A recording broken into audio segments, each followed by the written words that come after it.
ini agak sensitif ini Pak Tim. Kalau ada orang Kristen yang ngajarkan, kamu kalau makan itu haram, berdosa. Kalau dosa kan masuk neraka. Ya. Itu ini lepas dari Kristus. Kalau mengharapkan Taurat itu kan lakukan ini, tidak melakukan dosa. Ya. Dosa maut. Hukuman. Ya. Gitu. Upah dosa maut kan. Ya. Dan tidak cuma perkara makanan ya Pak Theophilus. Bukan apa Taurat saja. ini Luas sekali. Luas sekali dan mencakup isi hati manusia. Kalau keliru pun ya melanggar seperti itu ya. Itu yang dikatakan Paulus. Memang tidak ada seorang pun yang sanggup kecuali Kristus ya. Shalom, kasih anugerah atas kita semua. Shalom Pak Theophilus. Shalom Pak Tim. Ya, hari ini kita tanya jawab lagi. Itu ya. Ya, karena ada topik penting yang hari-hari ini cukup mewarnai media sosial, khususnya kekristenan dengan Yudaisme. Oh, Ya, ada apa tentang kekristenan dan Yudaisme? ya begini Pak Theophilus. Jadi banyak orang tuh pada mengalami kebingungan. Apakah kekristenan dengan Yudaisme itu sesuatu yang sama? Nah, contohnya misalnya ada beberapa orang Kristen yang menganjurkan kamu kalau mau jadi Kristen ya bersunat, Gitu ya. hindari makan B2, kemudian kerjakan hukum Taurat itu sampai sedetil-detilnya. Oh, seperti jadi itu. ini masalah pandangan tentang taat pada perjanjian lama. Betul, begitu ya, khususnya Pak Tim? Taurat, Pak Theophilus. Khususnya Taurat ya. Nah, Hukum-hukum Musa. hukum-hukum Musa. Nah, sedangkan perjanjian lama itu bagi kita kan merupakan janji. Iya, betul. Dan perjanjian baru di dalam Kristus Yesus semuanya telah digenapi, seperti itu ya, Pak Theophilus. Iya, ya? kan kita pernah dengar ya bahwa umat yang berpegang pada perjanjian lama, yaitu kaum Yudaisme, Ya. itu mereka atau agama Yahudi gitu ya. Agama Yahudi. Itu mereka itu adalah umat dalam penantian karena isinya kan janji-janji itu Pak. Iya. Nah, sementara kita ya umat yang beruntung ya kita ini umat dalam penggenapan. Ya. Karena apa yang dijanjikan di PL perjanjian lama itu sudah digenapi di dalam Kristus yang Ya. datang dan menjadi juru selamat buat kita Ya. semua. Nah, ada juga umat dalam kebingungan itu yang bingung-bingung itu. Oke. Nah, jelas seperti yang Pak Theophilus sampaikan, poin penentunya adalah salib, betul ya? Salib. ya. Sebelum Yesus dan Setelah setelah Yesus selesai seperti Betul, itu. betul. Nah, bagaimana sebetulnya sejarah antara kekristenan dengan agama Yudais ini, Pak Ya, Theophilus? memang kita harus akui Pak Tim, pada masa gereja mula-mula di Ya. Yerusalem, itu kekristenan itu masih belum lepas sepenuhnya dari Yudaisme. Oke. Karena bahkan ya orang-orang Yahudi pada waktu itu menganggap bahwa ini adalah satu sekte baru. Oh. Begitu yang disebut jalan Tuhan Ya. gitu ya. Kristen itu kan nanti kalau setelah di Antioquia baru Ya. muncul kata Kristen. Sebelum itu disebut mereka murid-murid Kristus yang mengikut jalan Tuhan. Ya. Nah, karena masih dianggap sekte, jadi mereka itu Yahudi tetap memelihara akan keyahudian mereka, agama Yahudi, keyakinan Yahudi tetap. Cuma bedanya mereka percaya bahwa Mesias yang dijanjikan sudah datang dan mereka percaya pada Yesus. Ya. Demikian. Tapi tetap masih mengerjakan tradisi-tradisi keagamaan. Iya, karena mereka Yahudi lahir begitu dan ritual-ritualnya begitu, ya mereka jalani seperti itu. Oke. Nah, bagaimana mulai nampak terpisahnya antara kekristenan dengan Yudais ini, Pak Nah, Theophilus? itu diceritakan oleh Dr. Lukas di dalam Kisah Para Rasul 15. Oke. Wah, ini panjang tapi menarik karena Kisah Rasul 15 ini adalah titik tolak di mana kekristenan dan Yudaisme itu betul-betul terpisah. Meskipun nanti ada proses. Ya. Keterpisahan itu ada proses terus dilanjutkan dalam penjelasan rasul itu epistol, Ya. surat dari Rasul Paulus. Ya. Demikian. Oke. Nah, bagaimana kita bisa menjelaskan hal ini supaya orang Kristen hari-hari ini tidak bingung sebetulnya harus jadi Yahudi dulu baru diselamatkan jadi Kristen atau bagaimana? Itu dulu. Jadi pada waktu Kisah Rasul 15 kan dimulai, coba Pak. Oke. Lihat ya. Ayat 1 coba bacakan Pak. Kisah 15 ayat pertama. beberapa orang datang dari Yudea ke Antioquia dan mengajarkan kepada saudara-saudara di situ, jikalau kamu tidak disunat menurut adat istiadat yang diwariskan oleh Musa, kamu tidak dapat diselamatkan. Ya, jadi di sini penekanan sunat. Ya. Tapi sebetulnya yang dimaksudkan oleh orang-orang dari Yudea yang ke Antioquia itu mereka mengajarkan sunat itu bukan cuma sekedar ritual pemotongan kulit khatan, itu bukan. Jadi sunat di sini adalah kamu harus jadi Yahudi. Oke. Jadi Yahudi seperti proselyte dulu ya. Jadi seperti orang-orang asing, goyim yang mereka orang-orang bukan Yahudi yang kemudian mengikut agama Yahudi. Nah, itu di pintu gerbangnya adalah sunat. Jadi dikatakan kalau kamu tidak disunat menurut adat istiadat Yahudi, kamu tidak dapat diselamatkan. Jadi soteriologinya dari kelompok orang-orang Yudea yang datang dari Yudea ke Antioquia itu adalah ya kamu percaya Yesus itu penting, harus. Tapi sebelum percaya Yesus harus jadi Yahudi dulu. Oke. Itu intinya itu. Diwakili oleh ritual sunat tersebut. Iya, ritual pintu gerbangnya. Betul. Nanti kita lihat bahwa itu sebetulnya sunat juga sekaligus harus memelihara dan menjalankan akan hukum-hukum Musa. Ya. Ayat 2 coba Pak. Ayat 2, tetapi Paulus dan Barnabas dengan keras melawan dan membantah pendapat mereka itu. Akhirnya ditetapkan supaya Paulus dan Barnabas serta beberapa orang lain dari jemaat itu pergi kepada rasul-rasul dan penatua-penatua di Yerusalem untuk membicarakan soal tersebut. Iya, jadi Paulus dan Barnabas yang di Antioquia itu kan mereka sudah campur ya, ada bangsa-bangsa lain juga. Itu membantah pendapat itu dan ribut. Kemudian akhirnya ditetapkan ya sudah, ini dibawa aja ke Yerusalem karena di Yerusalem waktu itu ada rasul-rasul dan para penatua di sana. Ayat 3, mereka diantarkan oleh jemaat sampai keluar kota, lalu berjalan melalui Fenisia dan Samaria. Dan di tempat-tempat itu mereka menceritakan tentang pertobatan orang-orang yang tidak mengenal Allah. Hal itu sangat menggembirakan hati saudara-saudara di situ. Ini di perjalanan mereka mampir-mampir dan menceritakan pertobatan di kalangan bangsa-bangsa bukan Yahudi, dan itu menyukakan hati mereka bahwa Injil itu ternyata diterima oleh orang-orang non-Yahudi. Nah, tapi masalahnya kan mereka membawa misi bertanya dan ya ini bagaimana ini? Kok ada orang yang bilang harus sunat, kalau nggak sunat nggak selamat, harus. Nah ini terus ayat 4, setibanya di Yerusalem mereka disambut oleh jemaat dan oleh rasul-rasul dan penatua-penatua. Lalu mereka menceritakan segala sesuatu yang Allah lakukan dengan perantaraan mereka. Iya. Kemudian ayat 5. Ayat 5. Ini pengulangan dari ayat 1, penegasan dari ayat 1. Karena di ayat 5 ini mereka sudah sampai di para rasul di Yerusalem ya. Ayat 5, tetapi beberapa orang dari golongan Farisi yang telah menjadi percaya datang dan berkata, orang-orang bukan Yahudi harus disunat dan diwajibkan untuk menuruti hukum Musa. Jadi disunat, itu kan tadi saya katakan itu pintu gerbang masuk, dan setelah disunat mereka harus menuruti hukum-hukum Musa. Kok cocok dengan pendapat jemaat yang ada di Antioquia tadi ya? Yudea, yang dari Yudea ke Antioquia. Yang dibawa diajarkan di Antioquia. Nah, 1. ini padahal golongan Farisi itu kan golongannya Rasul Paulus ya. Jadi Paulus paham banget kenapa mereka ngotot mengatakan bahwa meskipun percaya Yesus, tetapi jangan dibuang, jangan dilepaskan, karena keselamatan itu ya kamu kalau menjalankan hukum-hukum Musa, kamu disunat dan percaya Yesus. Jadi percaya Yesus saja itu masih kurang, harus plus itu tadi jadi Yahudi itu. Nah, ayat 6, maka bersidanglah rasul-rasul dan penatua-penatua untuk membicarakan soal tersebut, soal itu.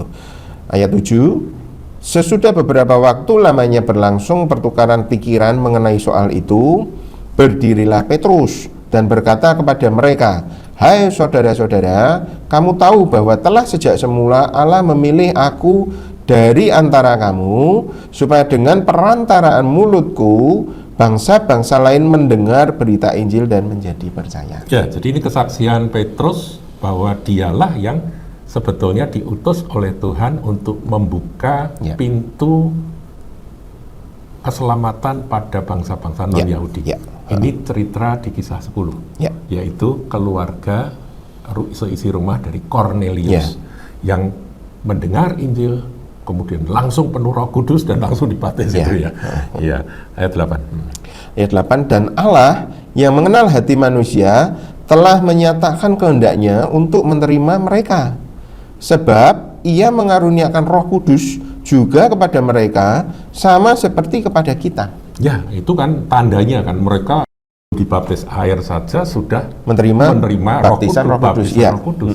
Jadi bahwa Tuhan tidak membeda-bedakan kan apa itu asal-usul dari bangsa mereka ini ya. Sama sekali nggak dibedakan. Ya. Kemudian Ayat 9, dan ia sama sekali tidak mengadakan perbedaan antara kita dengan mereka. Sesudah ia menyucikan hati mereka oleh iman. Ini sama persis dengan Efesus 2 ayat 8 ya, iman yang kepada kasih karunia ya. Ayat 10, kalau demikian mengapa kamu mencobai Allah dengan meletakkan pada tengkuk murid-murid itu suatu kuk yang tidak dapat dipikul, baik oleh nenek moyang kita maupun oleh kita sendiri. Nah, di sini Rasul Petrus ini mengakui bahwa hukum Taurat, hukum Musa itu seperti sebuah kuk yang dia sendiri nggak sanggup lakukan. Tanggungan yang kalau dijadikan syarat nggak bakal mampu melakukannya, menjalaninya. Ya, bukan hanya dia, nenek moyangnya juga gagal untuk menjalani hukum Taurat itu. Jadi Petrus menyatakan hal itu. Hal ini mengingatkan saya tentang bagaimana pada waktu Rasul Paulus menegur Petrus dengan keras bahwa kamu sendiri tidak hidup menurut Taurat. Gitu. Kamu hidupnya sudah seperti bangsa lain. Nah, itu menarik untuk kita lihat ya perbandingannya di dalam, coba Pak Tim lihat Galatia 2 ayat yang ke berapa itu?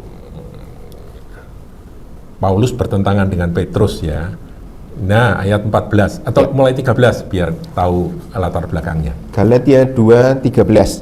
Dan orang-orang Yahudi yang lain pun turut berlaku munafik dengan dia, sehingga Barnabas sendiri turut terseret oleh kemunafikan mereka. Ayat 14. Tetapi waktu kulihat bahwa kelakuan mereka itu tidak sesuai dengan kebenaran Injil, aku berkata kepada Kefas di hadapan mereka semua, jika engkau seorang Yahudi hidup secara kafir dan bukan secara Yahudi, bagaimanakah engkau dapat memaksa saudara-saudara yang tidak bersunat untuk hidup secara Yahudi? Ini jadi Rasul Paulus di sini melihat, dan dia juga tahu kan Petrus itu sebetulnya sudah tidak hidup menurut adat istiadat Yahudi secara ketat. Mungkin ada juga ya yang sifatnya permukaan itu masih ya mereka pakai cara berpakaiannya, kemudian hari Sabatnya itu mereka masih, tapi tidak lagi menjadi sangat ketat ya. Makanya tadi kan yang tampil kan orang-orang yang mempertanyakan orang-orang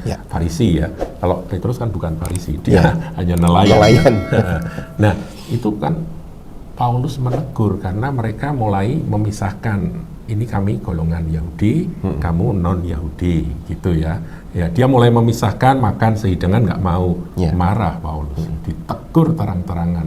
Bahkan Barnabas pun juga kena tegur karena kamu mau ikut-ikut munafik.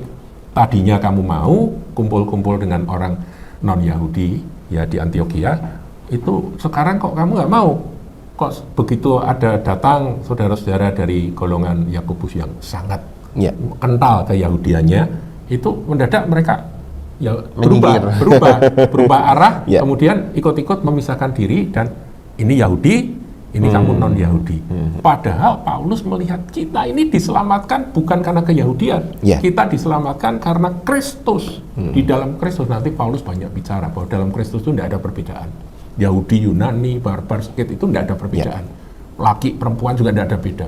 Itu Paulus itu luar biasa itu Pak Tim.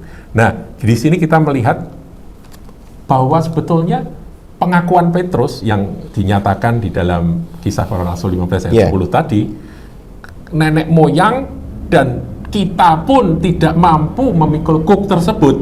Nah, tapi kok kok di sini dia memisahkan gini Yahudi makan kumpul-kumpul Yahudi, yang non Yahudi di sono gitu. Wah, Paulus marah. Ya, jadi ingat itu ya. Ya, padahal Petrus sendiri nampak sudah sadar ya. Sudah dia dalam ya, 15-10 setelah dia ikut Yesus, ya. Dia sudah dapat pencerahan sebetulnya dia sudah kan Petrus kan dapat penglihatan mimpi, ya. Soal makanan, dia dapat penglihatan. Sembelih makan, oh itu haram semua, aku tidak pernah makan yang unclean gitu ya, yang tidak kosher itu. Tapi kemudian Tuhan berkata, makan. Apa yang dinyatakan ya, halal oleh Tuhan, jangan kamu haramkan. Jadi akhirnya dia sadar, ini soal makanan, tapi kemudian dia ketemu dengan Cornelius yang tadinya terpisah dari Keyahudian, akhirnya dia masuk dan Roh Kudus turun atas keluarga Cornelius dan dia tahu bahwa tidak ada perbedaan antara Yahudi dan non-Yahudi. Sudah tahu Petrus, tapi dia perlu teguran itu karena kalau tidak ditegur tuh kadang-kadang kita ini masih ada kemunafikan. Iya, bablas. masih sisa kemunafikan tuh masih ada begitu. Nah, ini Kak Tim, saya ingin mempertegas ya. Nah, di dalam surat Galatia itu Rasul Paulus terbuka sekali membedah tentang kalau kamu masih mengharapkan keselamatan melalui sunat dan melalui hukum Taurat, kamu sesungguhnya justru lepas dari Tuhan Yesus. Ya. Nah, itu ada di Galatia 5, coba kita lihat. Dulu kita pernah ya membahas ini. Pernah, tapi ini kita ulang, penting sekali ya. Mulai ayat 1 sampai ayat 4. Galatia 5 ayat 1. Supaya kita sungguh-sungguh merdeka. Merdeka. Ya. 81 tahun. Ya, Indonesia merdeka 81 tahun. Kristus telah memerdekakan kita. Karena itu berdirilah teguh dan jangan mau lagi dikenakan kuk perhambaan. Apa yang dimaksud dengan kuk perhambaan? Ya. Ayat 2. Sesungguhnya aku, Paulus, berkata kepadamu, jikalau kamu menyunatkan dirimu, Kristus sama sekali tidak akan berguna bagimu. Ini kita jangan sampai keliru menafsirkan. Ya. Paulus berkata, kalau kamu menyunatkan dirimu, Kristus sama sekali tidak berguna bagimu.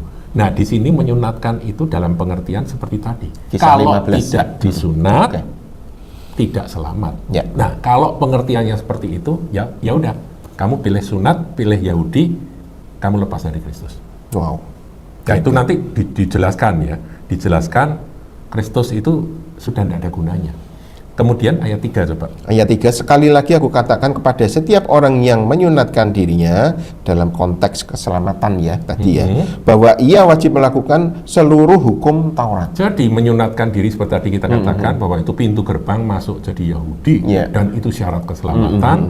Maka kalau itu dijadikan syarat keselamatan, ya sudah, kamu pakai jalur hukum Taurat yang sudah terbukti nenek moyangmu gagal, Petrus juga gagal, Paulus semua gagal, orang Ibrani juga gagal, orang-orang Farisi yang jujur juga tahu bahwa nggak mungkin bisa memenuhi seluruh tuntutan hukum Taurat.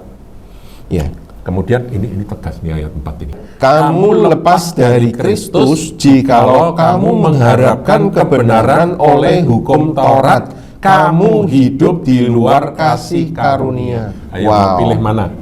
Pilih hidup dalam kasih karunia, dalam Kristus, dalam penebusan. Jadi keselamatan kita itu bukan karena aku melakukan agama peraturan agama ini, tapi karena Tuhan Yesus yang sudah menyelesaikan masalah dosaku.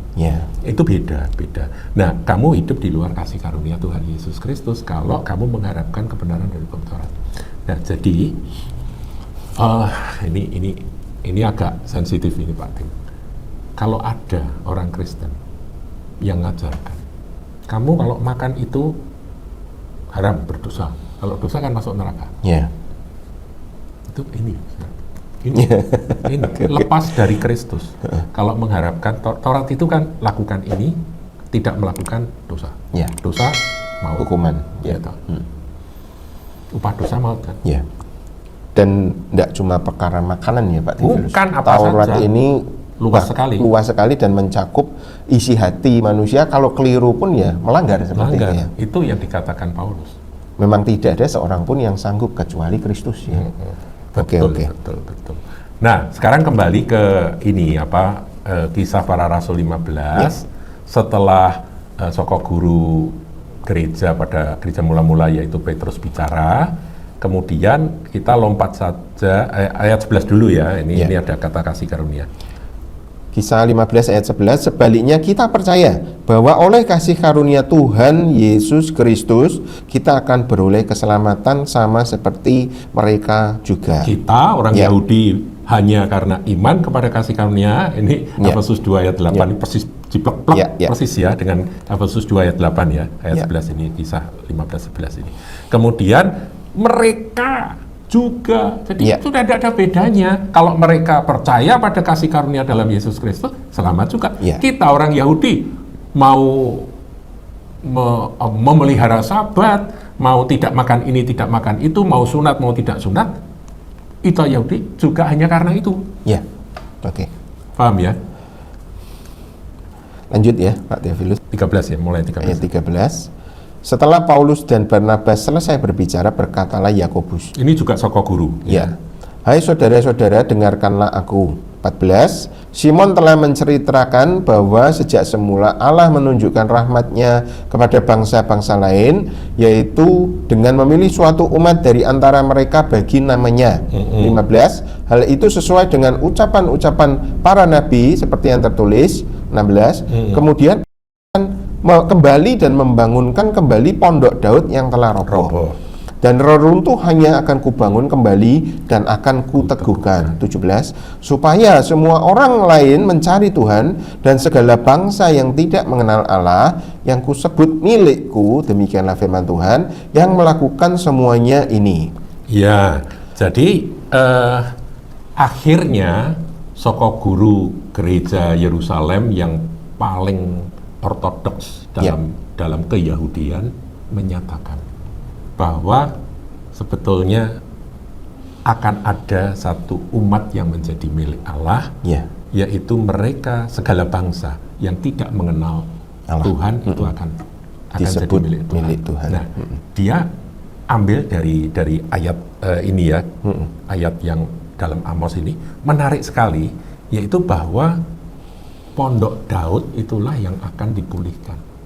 Bedanya pondok Daud dengan tabernakel atau kemah pertemuan, itu bedanya itu kalau pondok Daud itu tidak ada kolam pembasuhan, bejana pembasuhan, tidak ada korban bakaran, bahkan tidak ada kaki dian, 7 lampu, kemudian ada roti sajian dengan tumpukan roti-roti itu, tidak ada juga ini ukupan, mesbah ukupan. Pokoknya yang tetek bengek yang ada itu tuh tidak diceritakan, karena adanya cuma tabut.